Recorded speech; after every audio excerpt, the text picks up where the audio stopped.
नमस्कार, मैं हूं श्री नारायण तिवारी और आप देख रहे हैं national news. Bharatiya Janata party के वरिष्ठ नेता व केंद्रीय मंत्री नारायण राणे की गिरफ्तारी से जो सहानुभूति पूरे प्रदेश में मिली थी, वह कोकन में प्रेस कॉन्फ्रेंस लेकर के अथवा भाषण देकर के जिस तरह से उद्धव ठाकरे के खिलाफ निजी हमले किए हैं, उससे वो गंवा बैठे हैं। जो उनका ग्राफ बढ़ा था, वो ग्राफ रुक गया है, वो नीचे की तरफ घिसरता हुआ, नीचे तरफ गिरता हुआ दिखने लगा है।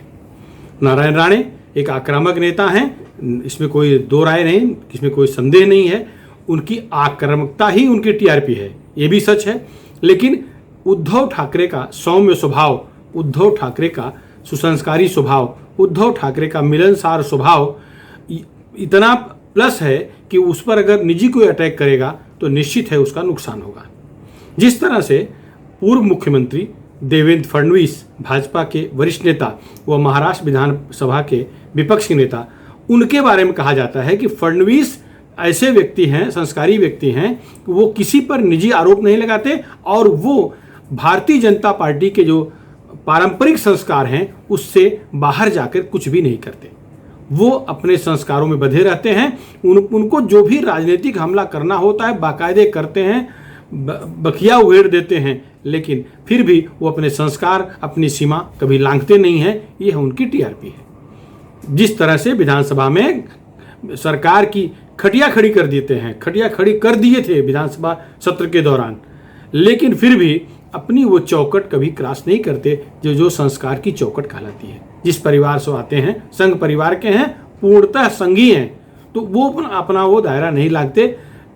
उसी तरह से उद्धव ठाकरे भले ही आक्रामक भाषण देते हैं, उद्धव ठाकरे शिवसेना प्रमुख बनने के बाद जरूर कुछ ऐसी गलतियां किए हैं, जैसे उत्तर प्रदेश के मुख्यमंत्री को चप्पल मारने वाली बात। ये भावावेश में कहा गया भाषण है, हो सकता है भावावेश में चुनावी रैली में उनके मुंह से निकल गया हो। बाकी उनके दुश्मन भी यही कहते हैं कि उद्धव ठाकरे एक सुसंस्कारी और एक अच्छे सीईओ हैं। किसी कंपनी के सीईओ होता है, ऐसे व्यक्ति हैं वो। उन्हें शिवसेना प्रमुख का कुर्सी संभालना उनके लिए कठिन जा रहा है, क्योंकि पार्टी में, राजनीति में बहुत सारे ऐसे काम करने होते हैं जो लीक से हटके होते हैं, और उद्धव ठाकरे का स्वभाव लीक से हटके काम करवाना नहीं है, ऐसा उनके राजनीतिक दुश्मन भी कहते हैं। नारायण राणे की गिरफ्तारी का जो फैसला हुआ है, जो गिरफ्तार किया गया है, यह किया गया था, कह लीजिए, यह जरूर राणे के पक्ष में गया था। पूरे राज्य का माहौल उनके पक्ष में था। देश भर से उन्हें सहानुभूति मिली थी। वो ये था कि केवल उन्होंने कान के नीचे रखने की बात की थी, उन्होंने थप्पड़ मारा नहीं था या उस बैठक में थे नहीं। यदि होता तो ऐसा करता। तो इस काल्पनिक अपराध पर जिस तरह से गिरफ्तारी हुई है, तो उससे तो उद्धव ठाकरे का वो जो चप्पल मारने वाला, मुख्यमंत्री के खिलाफ चप्पल मारने वाला बयान है, वो काफ़ी गंभीर है, तो उनकी गिरफ्तारी होनी चाहिए। तो एक दिन कहिए 2-3 दिन उनका ग्राफ खूब हाई था, सिंपैथी खूब मिल रही थी।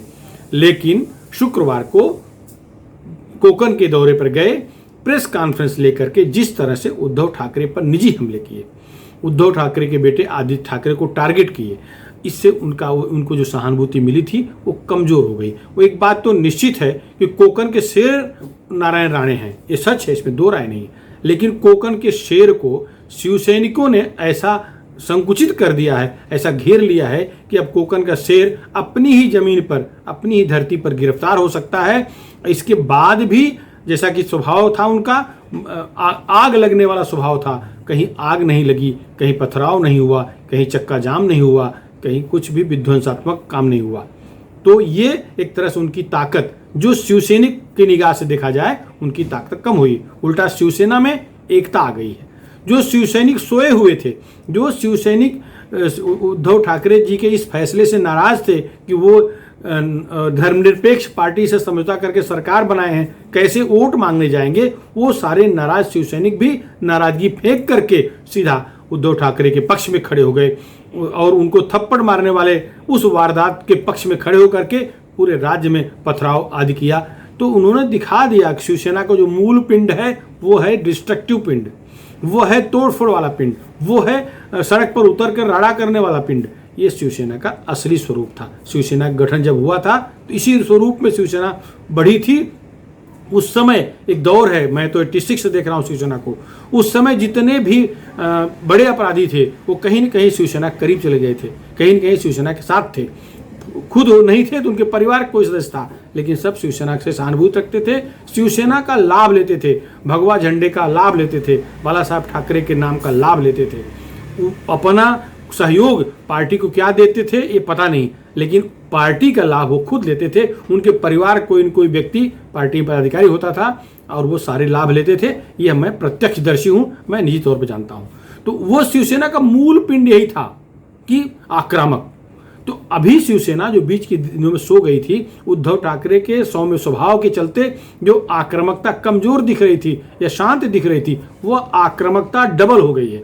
सोए हुए सारे शिव सैनिक रोड पे आकर के फिर से पुराने तेवर में आ गए हैं। एक तरह से ये शिवसेना रिचार्ज हो गई है। कई बार तो ऐसा लग रहा है शिवसेना में जान भर दिया है।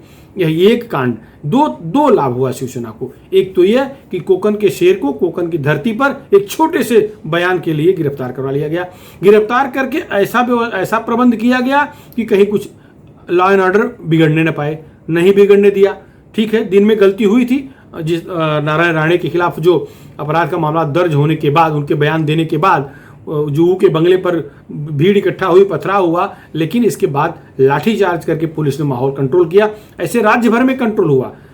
पुलिस ने एकदम से सरासर गलत एफआईआर किया है, ये सच है, लेकिन गलत को भी सत्य साबित कर दिया शिवसेना ने। गलत एफआईआर करके गलत गिरफ्तारी करवा के भी शिवसेना फायदे में रही, क्योंकि उसके सारे कार्यकर्ता एकजुट हो गए, जाग गए। जो सोए थे, वो जो एक तरह से भाग रहे थे, कन्नी काट रहे थे, एकदम से मेड़ पे खड़े थे, कोई और पार्टी की तरफ अगर ऑफर आता है, ललचाता है कोई तो वहां चले जाए, वो सब लौट आए हैं। तो शिवसेना घाटा नहीं हुआ है। ठीक है, बदनामी थोड़ी सी हुई थी।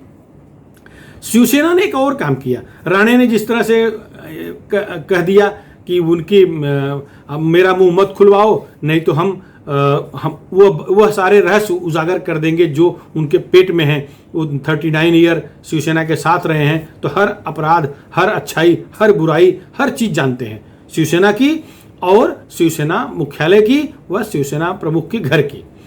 एक आरोप उन्होंने लगाया कि जो अपनी निजी भाभी पर एसिड हमले कराने के लिए किसे कहा था, यह भी मैं बता दूंगा। और कई हत्याकांडों की जांच कराने की बात कर दी।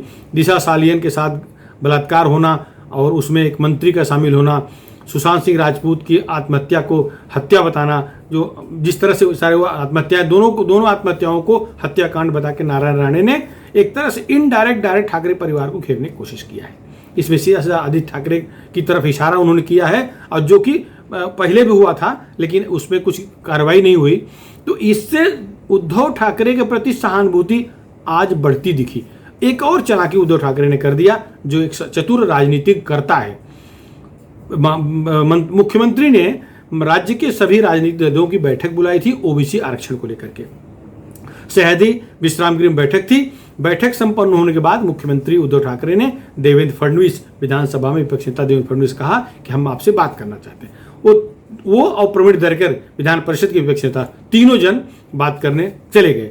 थोड़ी देर के बाद दरेकर जी को बाहर भेज दिया गया और देवेंद्र फडणवीस और उद्धव ठाकरे चर्चा किए। क्या चर्चा हुई ये तो अभी किसी ने स्पष्ट रूप से बाहर आके नहीं कहा है। उद्धव ठाकरे तो बोलेंगे नहीं, क्योंकि वो अमित शाह से या केंद्रीय मुख्य प्रधानमंत्री नरेंद्र मोदी से मिले हैं, तो उस बारे में कुछ नहीं कुछ कहे हैं। उनके संबंध बहुत अच्छे हैं नरेंद्र मोदी से, बहुत अच्छे अमित शाह से, इसमें कोई दो राय नहीं है। भले वो राजनीति में एक दूसरे के विरोधी दिख रहे हों, लेकिन निजी संबंध नहीं बिगड़े हैं। इस बात का संकेत मुख्य प्रवक्ता संजय राउत ने भी कहा कि हमारे दोनों के पिंड एक हैं, हम हिंदूवादी संगठन हैं। तो संकेत देखिए, संजय राउत कह रहे हैं कि हमारे पिंड एक हैं। वो नारायण राणे बाहरी हैं, इसलिए वो आपराधिक वृत्ति के हैं, प्रवृत्ति के हैं, इसलिए वो अपने वृत्ति के हिसाब से उद्धव ठाकरे थप्पड़ मारने की बात कर रहे हैं। कोई मूल शिव सैनिक, कोई मूल भाजपाई आपस में कभी नहीं लड़ रहा है। यहाँ तक कि उन्होंने एक तरह से इशारा दे दिया कि हम गठबंधन फिर कर सकते हैं, भाजपा शिवसेना फिर एक हो सकती है। ऐसा कयास लगाने का उन्होंने एक लाइन बना दिया। होना है नहीं होना बात की बात है, लेकिन उद्धव ठाकरे ने दूसरी तरफ से देवेंद्र फडणवीस से मुलाकात करके उसमें कहीं न कहीं एक और मिर्च मसाला घोलने का काम कर दिया। क्या चर्चा हुई नहीं मालूम, लेकिन एक संदेश तो गया कि नारायण राणे जो भी कुछ कर रहे हैं, इसका मतलब सारी भाजपा नारायण राणे के हर काम से उनके साथ खड़ी रहेगी, ऐसा नहीं है।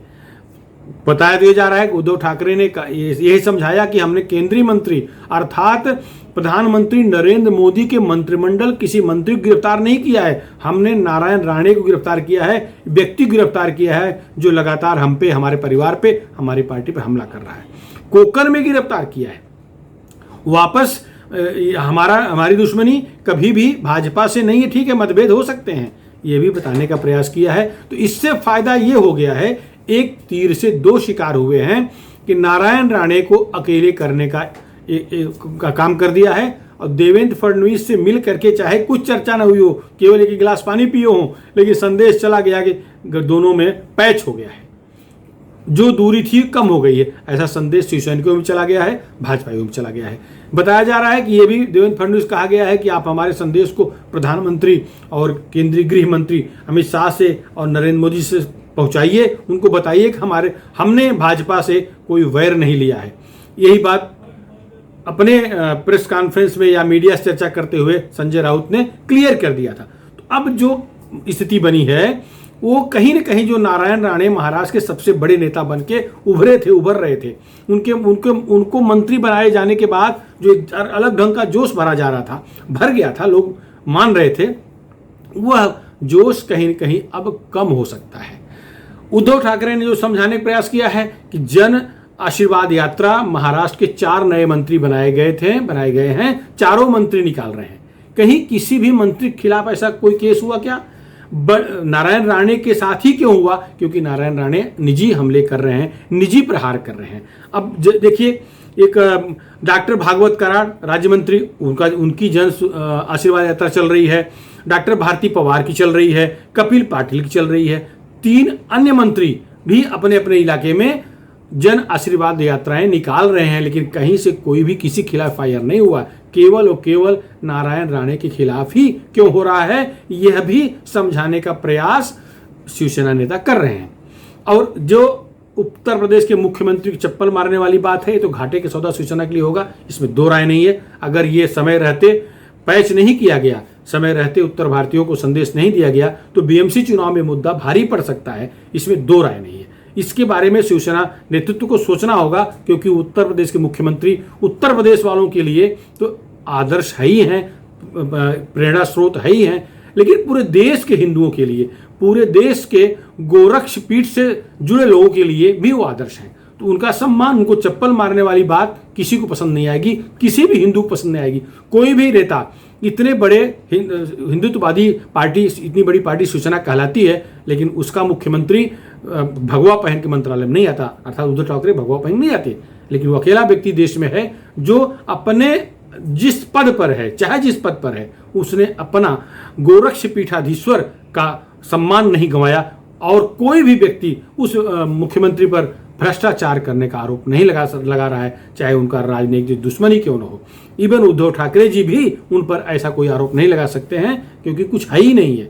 तो वो चप्पल मारने वाली बात को समय रहते शिवसेना को धोना पड़ेगा, वरना बीएमसी चुनाव में बॉम्बे म्युनिसिपल कॉर्पोरेशन एरिया में 17 से 21% के बीच ही मराठी भाषी लोग हैं। अगर केवल शिवसेना मराठी बन के चुनाव लड़ेगी तो सुपड़ा साफ हो जाएगा, क्योंकि षड्यंत्र राष्ट्रवादी कांग्रेस पार्टी भी करती है, समाजवादी पार्टी भी करती है, वह सारे अन्य दल, कांग्रेस भी करती है।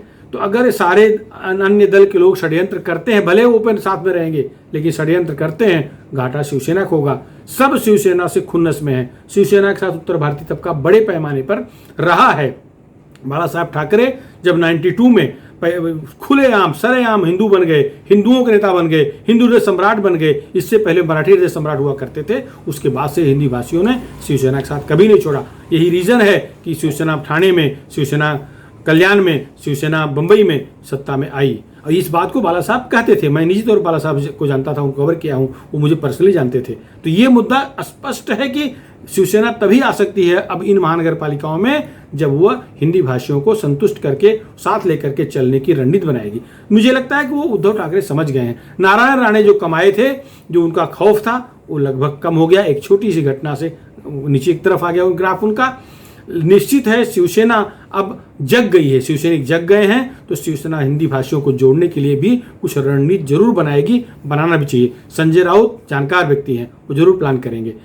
इस मुद्दे पर फिलहाल इतना ही। आपको हमारा वीडियो कैसा लगा, पसंद आया हो तो इसे जरूर शेयर करें। हमारे चैनल नेशनल न्यूज़ चैनल को सब्सक्राइब करें, जन जन तक पहुंचाएं। धन्यवाद।